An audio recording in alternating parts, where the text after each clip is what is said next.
Hello friends, I'm Harish Demla from accurate fortune astrology. दोस्तों, मिथुन लगन की सीरीज में सूर्य देव की प्लेसमेंट में आज हम बात करेंगे सूर्य देव की दशम भाव की प्लेसमेंट के बारे में। आइए जान लेते हैं कि यदि सन जेमिनी असेंडेंट के 10th हाउस में आ जाएं तो हमें किस तरह के फल देंगे। देखिए दोस्तों, 10th हाउस में जुपिटर की पाइसिस राशि पड़ी हुई है, मीन राशि पड़ी हुई है, और जुपिटर और सन इनका मेल तो बहुत ही अच्छा है। और लेकिन ये ड्यूअल साइन है जुपिटर का, यानी कि इस साइन का संबंध स्पिरिचुअलिटी से है, फिलॉसफी से है, और 10th हाउस का संबंध हमारे सोशल स्टेटस से है, प्रोफेशन से है, कैरियर से है, पावरफुल लोगों से है, लॉ एंड ऑर्डर से है, मशीनरी से, गवर्नमेंट मशीनरी से है। तो 10th house is very powerful. लेकिन यहाँ पर पाइसिस साइन है। पाइसिस साइन जो है ना, वाटर साइन है, डीप वाटर, यानी कि आप सी समझ सकते हो, ये सी का साइन है। और यहाँ पर सूर्य देव पराक्रम के घर से आए हुए हैं। लेकिन सूर्य देव का गुरु की राशि में बैठना हमेशा अच्छा ही माना जाता है। बस इसमें कंडीशन एक ही है कि गुरु की प्लेसमेंट अच्छी होनी चाहिए। अगर गुरुदेव कहीं नीच के बैठ गए 8वें घर में, या गुरुदेव अर्द्रा या किसी खराब नक्षत्र में बैठ गए, या एनिमी साइन में बैठ गए, तो यहाँ पर थोड़े से इसके फल नीचे हो जाएंगे, कम हो जाएंगे। और गुरुदेव का मूल त्रिकोण राशि में बैठने से भी इसका प्रभाव उतनी ज़्यादा अच्छा नहीं रहेगा जितना कि गुरुदेव यहाँ सूर्य देव के साथ बैठे हों। सूर्य देव के साथ बैठे हों, या गुरुदेव मंगल की राशि में बैठे हों, 11 नंबर राशि में बैठे हों, या गुरुदेव 2nd हाउस में हो, एग्जॉल्टेड साइन में हो, ये प्लेसमेंट बेस्ट है गुरुदेव की। और दोस्तों, अब यहाँ पर तीसरे घर का पराक्रम तो आएगा ही आएगा। हम ये नहीं कह सकते कि यहाँ पर इंसान को बगैर कुछ मेहनत किए, संघर्ष किए कुछ मिल जाएगा। लेकिन ये प्लेसमेंट बहुत ही अच्छी है यदि जुपिटर और शनि की प्लेसमेंट अच्छी हो। काल पुरुष कुंडली में इसके 10वें घर के लॉर्ड शनिदेव है। शनिदेव और गुरुदेव अगर ये दोनों अच्छे बैठे हुए तो डेफिनेटली यहाँ पर ये इंसान अपनी कैरियर में काफ़ी राइज करेगा, और he would be A philosopher type of person, एक बड़ी फिलॉसफी में काम करेगा। ऐसे लोग स्पिरिचुअल लीडर भी होते हैं। वाटर साइन में जब भी प्लैनेट कोई बैठता है तो हमें काफ़ी इमोशनल कर देता है, और सोसाइटी के लिए हम एक एसेट बन जाते हैं। सोसाइटी के लिए कुछ बड़े काम करने के लिए हम सरकार से भी अप्रोच करते हैं और सरकार की भी मदद लेते हैं, या हम कुछ अपने सुझाव देते हैं। यहाँ पर जुपिटर की राशि में ज़्यादा देखा गया है कि आदमी एडवाइजरी के काम में अच्छा परफॉर्म करता है। मेहनत मुशक्कत का काम तभी आदमी करेगा जब जुपिटर नीच का बैठा हुआ है। हालांकि जुपिटर अगर नीच का बैठ जाए तब भी आदमी टीचिंग में भी जा सकता है, नीच का जुपिटर टीचिंग में भी ले जाता है। लेकिन शनिदेव अगर नीच का बैठ जाए इस राशि में तो हमें कुछ फिजिकल एक्टिविटीज में घुसा देता है, और हम पावरफुल पोजीशंस में नहीं आते। और दोस्तों, यहाँ पर इंसान जो है वो सोसाइटी में काफ़ी नाम कमाएगा। हालांकि ये एक वाटर साइन है, और यहाँ सूर्य जो है अग्नि का प्लैनेट है। वाटर साइन में उसकी स्टीम जो है, उसकी हीट या उसकी अग्नि जो है वो कम हो जाती है, लेकिन उसके रिजल्ट्स दूसरी तरह के ज़रूर मिलते हैं, स्पिरिचुअलिटी से रिलेटेड, रिलीजन से रिलेटेड, एंड सोसाइटी में हेल्प करने से रिलेटेड, सोसाइटी में कुछ बड़े काम करने से रिलेटेड अच्छे फल मिलते हैं। और आदमी पॉलिटिक्स में भी, यहाँ पर पॉलिटिक्स में भी अगर घुस गया तो सोसाइटी के लिए एक एसेट ही होगा, अच्छे काम ही करेगा, और सोसाइटी उसको लंबे टाइम तक लंबे सालों तक डेथ के बाद भी याद करती है। जुपिटर अगर एग्जॉल्ट कर गया तो ये आदमी बहुत बड़ा फिलोसफर हो सकता है, अपनी टीचिंग और प्रीचिंग के लिए ये फेमस हो सकता है। और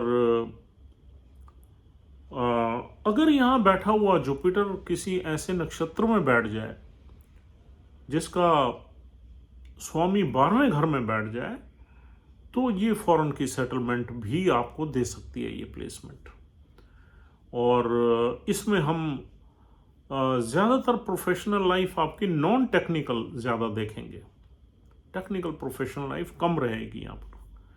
अब देखिए, थर्ड हाउस है हमारे यंगर सिबलिंग्स का। यहाँ आपके यंगर सिबलिंग्स भी वेल इस्टेब्लिश्ड होंगे और आपकी हेल्प भी कर सकते हैं, आप उनसे सपोर्ट भी ले सकते हैं।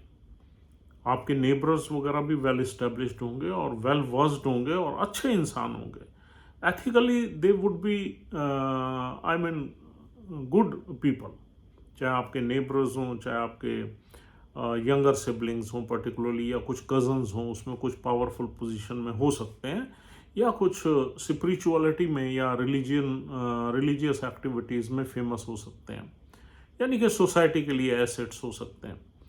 थर्ड हाउस से हम देखते हैं सेल्स मार्केटिंग, लेकिन यहाँ इस प्लेसमेंट में सेल्स मार्केटिंग का काम नहीं रहेगा। यहाँ पर आपका जो काम होगा वो कहीं ना कहीं एडवाइजरी के काम में आप अच्छा परफॉर्म करेंगे, काउंसलिंग के काम में अच्छा परफॉर्म करेंगे, और प्रीचिंग के काम में अच्छा परफॉर्म करेंगे, टीचिंग के काम में अच्छा परफॉर्म करें। प्रीचिंग का मतलब कोई रिलीजियस जो लीडर्स होते हैं वो नेचुरली सोसाइटी को जो प्रीच करते हैं अपने लेक्चर्स वगैरह से, उसमें आप अच्छा काम करेंगे। और आप मोटिवेशनल स्पीकर भी हो सकते हैं। रिलीजन को बेस मान के या स्पिरिचुअलिटी को बेस मान के आप अगर अपने मोटिवेशनल ऑडियोज़ को या स्पीचेस को आप यानी कि थोड़ा सा उस तरीके से आप उनको लोगों को टीच करेंगे तो आपको सक्सेस बहुत ज़्यादा मिलेगी।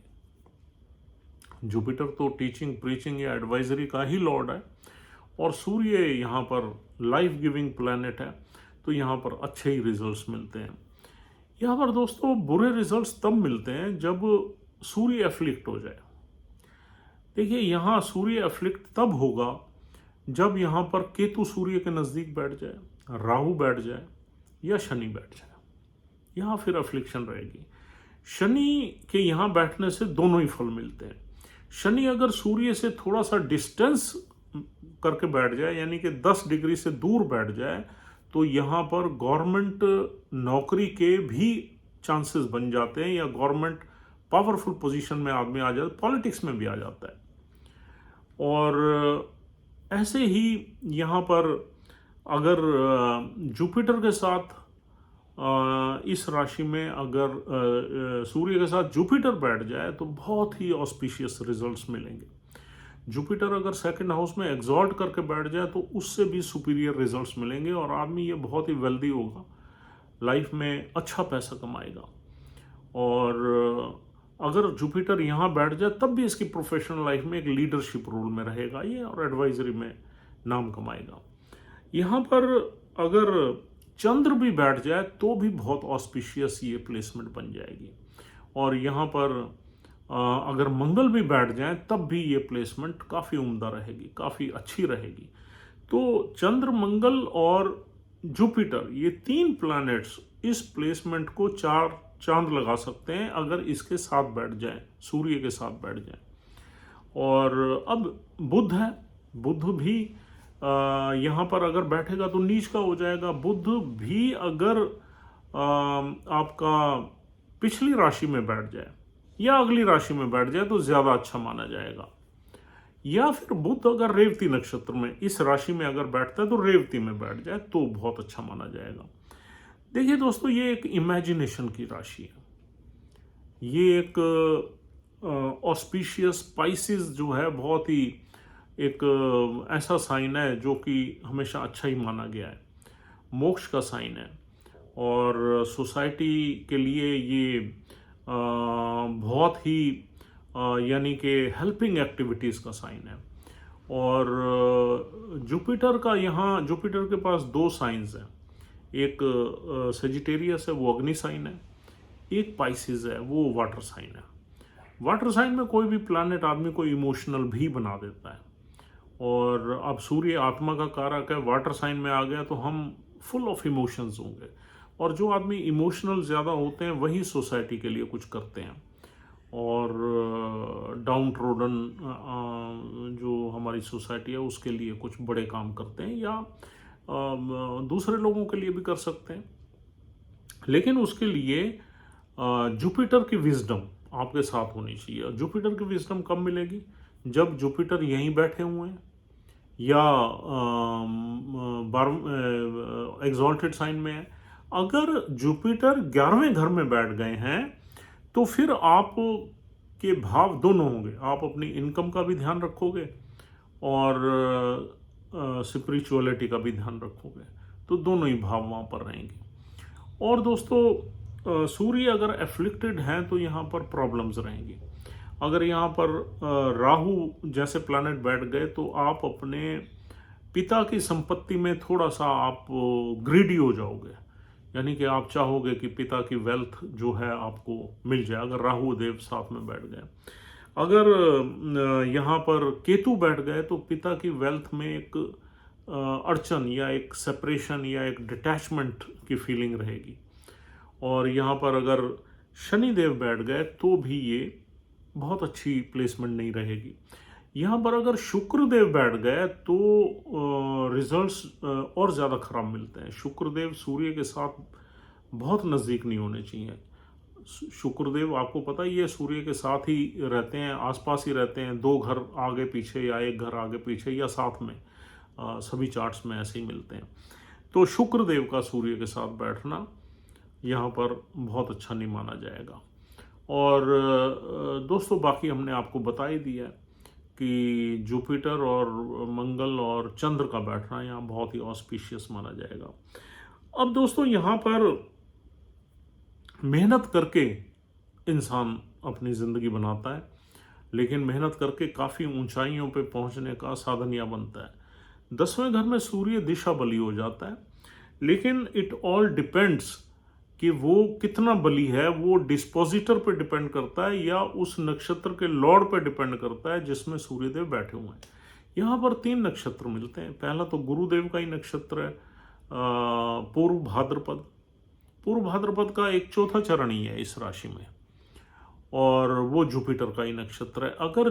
अगर जुपिटर के नक्षत्र में सूर्यदेव बैठ गए तो बहुत अच्छा है, और जुपिटर भी कहीं अच्छे बैठ गए तो फिर तो यहाँ पर बहुत ही ऑस्पिशियस रिजल्ट्स निकलेंगे।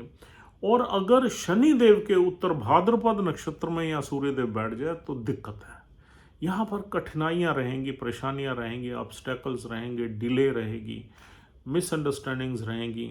आदमी को बहुत ही मारामारी करनी पड़ेगी अपने आप को इस्टेब्लिश करने के लिए। उत्तर भाद्रपद नक्षत्र थोड़ा टफ नक्षत्र है और शनिदेव का है। फिर क्या है कि कालपुरुष कुंडली में भी इस घर के जो लॉर्ड हैं वो शनिदेव हैं, और कारक तो इस घर के कई प्लैनेट्स हैं 10वें घर के। अब देखिए क्या है कि उत्तर भाद्रपद में, यानी कि सूर्य देव शनि के नक्षत्र में कभी भी कंफर्टेबल नहीं होते, और वहाँ उनको मेहनत 4-5 गुना ज़्यादा करनी पड़ती है अपनी लाइफ में आगे बढ़ने के लिए। कैरियर में लेट सेटलमेंट होती है। और अगर शनिदेव बहुत अच्छे बैठे हों तब भी आदमी को मेहनत करनी पड़ती है।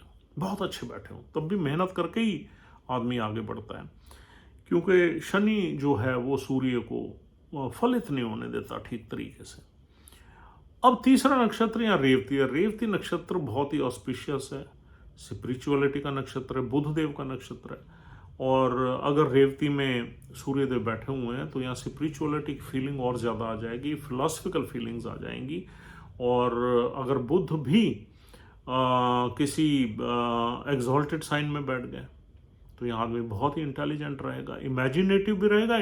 इमेजिनेटिव तो रहेगा 12 नंबर साइन की वजह से, और इंटेलिजेंट रहेगा क्योंकि बुध एग्जॉल्ट कर गया चौथे घर में। अगर बुध एग्जॉल्ट चौथे घर में बैठ जाए तब भी इंसान का भाग्य बहुत उदय होगा, और आदमी अपनी लाइफ में प्रॉपर्टी से, वेल्थ से और एसेट्स वगैरह से नवाजा जाएगा, यानी कि उसको ब्लेस्ड रहेंगे। अब देखिए, आपने ये ज़रूर देखना है कि जिस नक्षत्र में भी यहाँ सूर्यदेव बैठे हुए हैं, उस नक्षत्र का लॉर्ड अगर ट्राइन हाउस में बैठ जाए, केंद्र में बैठ जाए या एग्जॉल्टेड साइन में बैठ जाए तो बहुत ही अच्छा है। इसके अलावा अगर मित्र राशि में बैठ जाए तो उससे थोड़ा इन्फीरियर हो जाएगा, लेकिन हाउस अच्छा है, ट्राइन या केंद्र है, तो बहुत ही ऑस्पिशियस रिजल्ट्स मिलेंगे, बशर्ते वो नीच का नहीं होना चाहिए या गलत नक्षत्र में नहीं होना चाहिए। और दूसरी बात यह है कि यहाँ पर जुपिटर के पूर्व भाद्रपद और बुध देव के रेवती नक्षत्र में रिजल्ट्स बहुत अच्छे मिलेंगे, सूर्यदेव अगर बैठ गए तो। उत्तर भाद्रपद में थोड़ा मेहनत रहेगी, थोड़ा स्ट्रगल रहेगा, थोड़ी सी मनमुटाव रहेगा, यंगर सिबलिंग से भी कोई ज़रूरी नहीं है आपको सपोर्ट मिल जाए, और फादर की प्रॉपर्टीज़ या मिलने में या एसेट्स मिलने में, इनहेरिटेंस में भी आपको ऑब्स्टेकल्स रहेंगे। तो शनि देव का यहाँ पर शनि देव के नक्षत्र में यहाँ पर सूर्य का बैठना it is not a very good sign. तो दोस्तों, सूर्य देव के यहाँ पर मिक्स्ड रिजल्ट्स मिलते हैं। It all depends on 2-3 other planets, जो कि यहाँ का डिस्पोजिटर है, नक्षत्र का लॉर्ड है, और जो शनि है, शनि का बहुत बोलबाला है इस हाउस में, क्योंकि काल पुरुष कुंडली में शनि होल्ड करता है इस हाउस को।